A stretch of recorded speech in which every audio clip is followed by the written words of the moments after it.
Antes de empezar, suscríbete al canal, activa la campanita y cuéntame en los comentarios si tú también has vivido algo parecido. Una suegra tóxica, una infidelidad encubierta, un divorcio que te devolvió la vida. Tu historia puede ayudar a otras personas que ahora mismo están en el mismo túnel. Y si este relato te mueve, deja tu like para que llegue a más gente.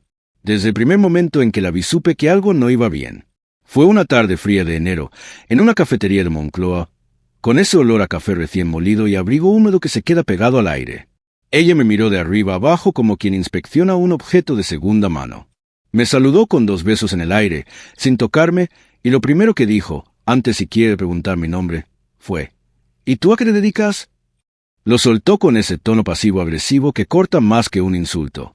Recuerdo cómo mi marido intentó suavizar el momento bromeando sobre lo buena que estaba la tarta de zanahoria, pero ella no apartó los ojos de mí en ningún momento. Comprendí que no estaba siendo presentada. Estaba siendo examinada, medida y rechazada en silencio. Con el tiempo, sus comentarios dejaron de ser insinuaciones para convertirse en comparaciones crueles.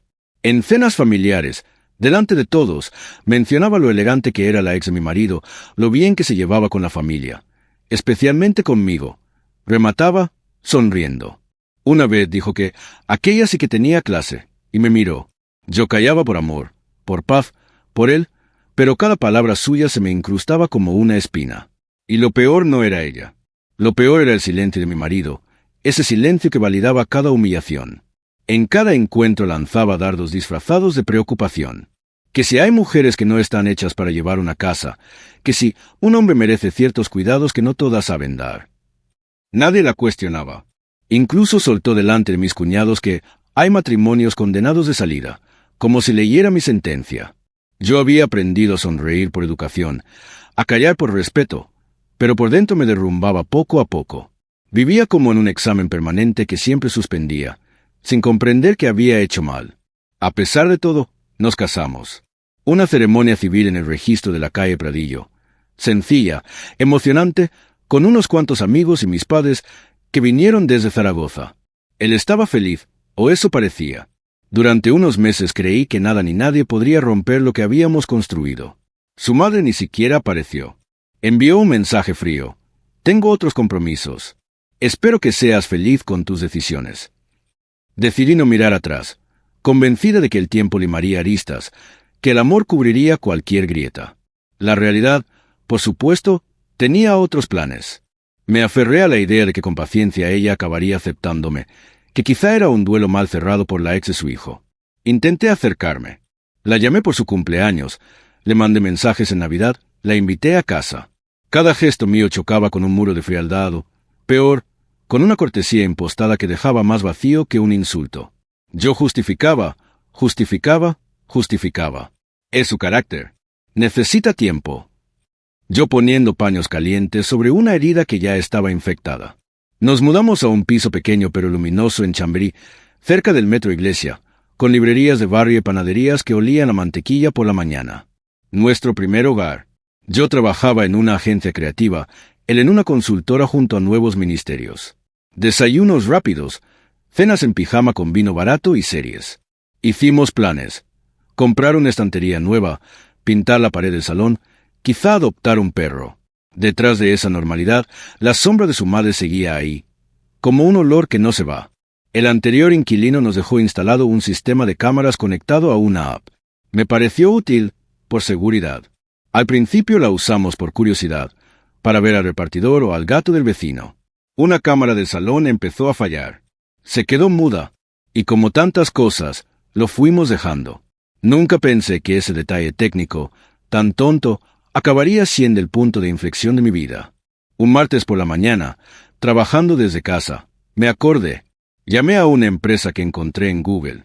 El técnico vino a las 11:30, un chico joven y amable. Tocó el router, actualizó la app, resucitó la cámara muerta. Me enseñó en su tablet la imagen en directo del salón, con sonido incluido, y me pidió que probara desde mi móvil. Todo perfecto. Le di las gracias, cerré y seguí con mi día. Pensé, luego se lo digo a él. Pero entre correos y llamadas, se me pasó. Esa noche, cuando llegó, estábamos tan centrados en preparar la cena y contarnos el día que ni me acordé. Lo hago mañana, pensé. Ese despiste inocente se convirtió en un testigo que no habría querido tener. El miércoles salí temprano como siempre, cogí el metro en Quevedo, llegué a la oficina antes de las 9. Cielo gris, agenda llena. A las 12:15, en el descanso, saqué el móvil sin pensar y abrí la app de las cámaras, solo para comprobar que seguían funcionando. La imagen en directo del salón, luz natural entrando por las cortinas, un rayo sobre la alfombra, el rumor del tráfico flotando. Bien, pensé, y entonces escuché la puerta. La voz de mi marido, claramente reconocible, entrando a casa a una hora en la que, según él, estaba en reunión. Sentí una incomodidad inmediata, una alarma muda en el pecho. Decidí mirar un poco más. Aún no lo sabía, pero acababa de cruzar un umbral. Lo vi dejar la chaqueta, el maletín sobre el sofá, caminar a la cocina como si fuera su casa. Lo era, pero no a esa hora. Y no estaba solo. Unos segundos después, detrás de él, entró su madre con ese abrigo beige que tanto odiaba. Hablaban en voz baja. El micrófono captaba cada sílaba con crueldad quirúrgica.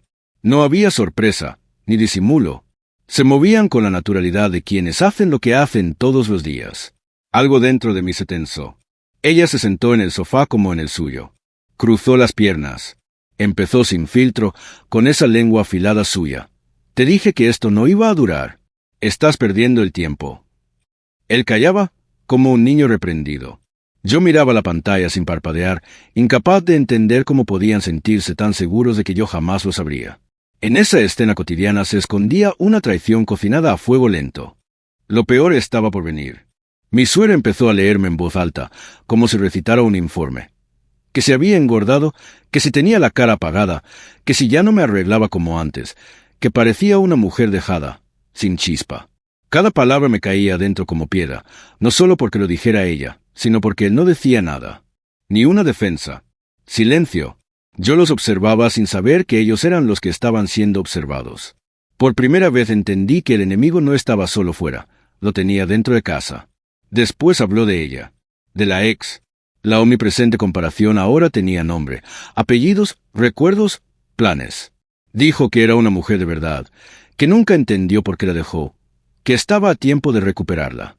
Él no lo negó. Susurró, ya lo he pensado. Fue como si me quitaran el suelo. Lo más grave no fue lo que dijeron, sino el cómo. Como si planearan una mudanza, mi salida. Ella le dijo que debía dejarme pronto, que no merecía perder más tiempo conmigo, que si quería rehacer su vida debía ser ahora. Le hablaba como quien da un consejo práctico, sin emoción, sin pensar que hablaba de una persona real. Él asintió con los ojos fijos en el suelo. Tienes razón. No puedo seguir fingiendo. No gritó. Lo dijo tranquilo, como confesando algo que llevaba dentro mucho tiempo. Esa frase me dejó sin aire. Ya no había amor, solo costumbre, y ni siquiera una costumbre querida. Entonces vi el gesto que terminaría de confirmarlo todo. Mi suegra sacó un llavero del bolsillo y se lo puso en la mano, disimulando. Mañana me voy todo el día. Tendrás la casa para ti. Él metió las llaves en el bolsillo como quien guarda un regalo.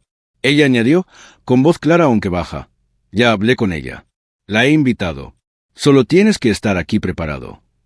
Él sonrió. Nunca me dolió tanto una sonrisa. Me quedé congelada frente al móvil. Escuché cómo decía que llevaba semanas esperando ese encuentro, que no veía el momento de volver a estar con ella. Lo dijo con un brillo en los ojos que hacía tiempo no veía cuando me miraba a mí. Era un hombre ilusionado, sí, pero no conmigo. Yo, que aún pensaba en cómo arreglar lo nuestro, atendía desde una oficina como él planificaba empezar de cero con otra. Ya no había vuelta atrás. Me levanté del escritorio con una sonrisa mecánica, mientras mis compañeros comentaban qué pedir para comer. Fui al baño como una fugitiva. Cerré con pestillo, me senté sobre la tapa y volví a abrir la app. Temblaba pensando que quizá todo era una pesadilla. Pero la imagen estaba ahí, nítida. El sonido también. Sin pensarlo, activé la grabación de pantalla. Guardé el vídeo. Lo subí a la nube. Me lo envié por correo. Fue un acto de supervivencia. Porque si algún día me decían que estaba loca o exageraba, yo tendría la verdad en la palma de la mano. Llamé a Marta, mi amiga de la universidad, con la voz rota. No me interrumpió, no me consoló con frases hechas. Escuchó hasta el final. Y dijo, vale, ahora escucha tú. No lo enfrentes aún. Guarda pruebas. Protégete. Piensa en ti. Su claridad me ancló. Esa noche conecté el móvil al ordenador y descargué todo. Vídeos, audios, capturas, historial de acceso. Subí copias a la nube. Guardé un pendrive. Me envié otra copia a mi correo personal. Me movía como alguien que por fin se ha puesto de su parte. Los días siguientes fueron un teatro. Desayunos forzados, cenas frente a la tele, bromas triviales. Él seguía con sus reuniones. Yo fingía no saber nada mientras reunía facturas, nóminas, extractos bancarios. A veces me preguntaba si notaba el cambio. Se sentía que yo ya no era la misma. Nunca dijo nada. Incluso su madre empezó a llamarme con un tono inesperadamente afectuoso, preguntándome qué tal, si necesitaba algo. La escuchaba mirando por la ventana. Cada palabra suya, recetas, el barrio, el tiempo, se me clavaba como eco de aquella conversación, de aquellas llaves entregadas como si yo fuera basura. Una semana después repitió la excusa. Esta noche tengo una reunión importante. No me esperes. Se ajustaba la corbata frente al espejo con seguridad mecánica. Asentí, pero por dentro algo había cambiado. Abrí la app. Vi su entrada en casa de su madre. Ella no estaba. Unos minutos después, la ex cruzó la puerta. Él la recibió con un abrazo largo, un abrazo de reencuentro. Cerraron. La cámara quedó en negro. Yo también. Me sorprendió no llorar. No grité, no lancé el móvil. Solo respiré hondo. El dolor dejó de ser punzante y se asentó como piedra. Ya no era una sospecha. Era una certeza. Busqué abogados de divorcio recomendados Madrid. Elegí uno por instinto. Cerca de mi trabajo, buenas reseñas. Rellené el formulario con las manos frías. No se lo conté ni a Marta. Era mi decisión. Mi ruptura con todo. Envié la solicitud y sentí, por primera vez en semanas, algo parecido a la libertad. 2 días después, me senté frente al abogado en una oficina discreta cerca de Alonso Martínez. Le enseñé el móvil, las grabaciones, las capturas. Hablé. Al terminar, dijo, «Tienes pruebas más que suficientes. Esto no va a ser difícil». Me explicó los pasos con claridad. Me habló de abandono emocional, deslealtad probada, vulneración de la convivencia. Su tono era quirúrgico. Por primera vez, alguien ponía palabras legales a mi dolor. Me recomendó calma, no confrontarlo aún, reunir todos los documentos posibles, mantener la rutina mientras por dentro me armaba. Esa noche volvió como si nada. Preguntó, «¿Qué hay de cenar?» Serví un plato de pasta con tomate y ajo. Me miró sin ver. Yo ya no le hablaba como antes. Fingía un cariño que ya no sentía. Mientras contaba una anécdota del trabajo, yo pensaba en el borrador del convenio regulador que ya estaba en marcha. Compartíamos mesa, pero vivíamos realidades distintas. Una noche, después de cenar, me encerré en el baño, me miré al espejo y me vi. Ojeras, piel triste, alma en ruinas. Y aún así, debajo de todo eso, sentí algo nuevo, una fuerza que no conocía. Estaba lista. No necesitaba más confirmaciones. Había visto suficiente. Lo esperé en casa como cualquier otra noche. La mesa puesta. La cocina oliendo a tomate. Se sentó, empezó a hablar de otra reunión. Lo interrumpí sin elevar la voz. He visto las cámaras. Lo sé todo. Al principio no reaccionó. Tardó unos segundos. El color se le fue de la cara. Dejó los cubiertos sobre el plato. Me miró desconcertado, como si yo fuera otra. Intentó sonreír, buscar una salida. No había. Empezó a balbucear, que si no era lo que parecía, que si malentendidos, que si su madre exageraba, que si la ex solo pasaba a saludar, que si me quería, que estaba confundido. Yo no dije nada. Saqué el móvil. Le di al play. El salón se llenó de su propia voz. Estoy deseando volver a verla. Tienes razón. No puedo seguir fingiendo. Con ella ya no siento nada. No hizo falta discutir. Apagué el vídeo, lo guardé, y dije, con una tranquilidad que no sabía que tenía. No me grites. No me expliques nada. Quiero el divorcio. Entonces perdió el control. Golpeó la mesa, se puso de pie, me llamó exagerada, loca, rencorosa, egoísta. Gritó como si los decibelios pudieran borrar evidencias. Yo no me moví. Lo miré con calma. Ya no había miedo en mí. El ruido era pataleo. Cuando se quedó sin argumentos, recogí mi plato, lo llevé a la cocina. Desde la encimera, sin mirarle, dije, lo tengo todo grabado. Ya lo tiene mi abogado.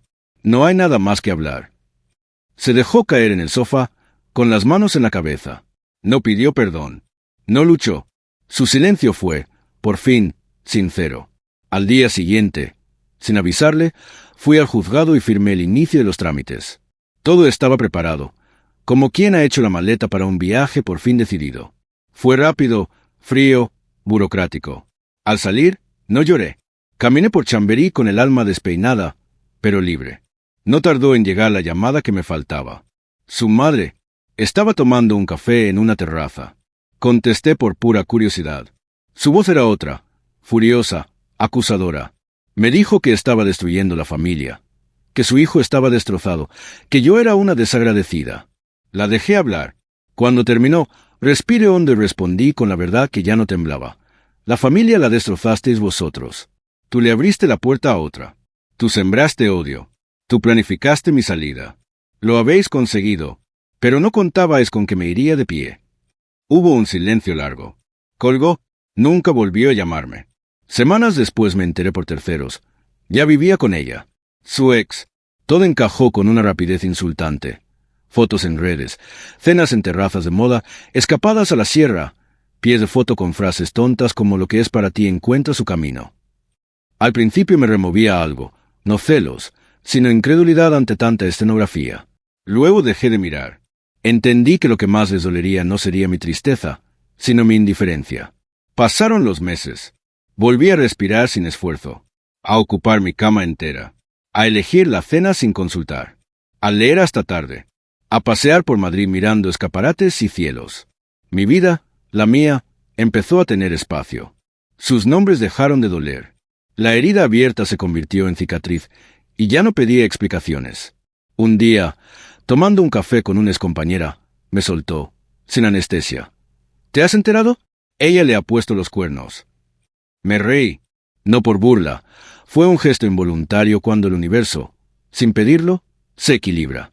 Me contó que él estaba destrozado, que su madre ya no sabía cómo justificar, que el cuento feliz se había caído.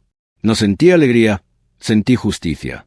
Ella le había hecho exactamente lo mismo que él me hizo a mí. Lo que construyeron sobre mi dolor se les vino abajo con la misma facilidad con la que me reemplazaron. Él, que un día me miró como si yo fuera el error, probó el sabor amargo de la traición. La diferencia es que yo me levanté. Él, por lo visto, no sabía cómo hacerlo. Y eso ya no era asunto mío. No necesité venganza ni pancartas. La vida, a su ritmo, puso a cada uno en su sitio sin que yo moviera un dedo. Yo seguía hacia adelante, más fuerte, más entera, sin mirar atrás, sin rencor. Porque hay victorias que no hacen ruido, sanar y no volver.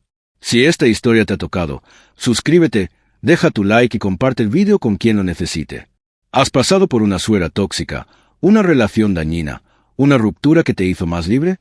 Te leo en los comentarios. Hablemos de infidelidad, respeto, límites, empoderamiento y superación personal. Porque a veces contar la verdad en voz alta es el primer paso para recuperarte.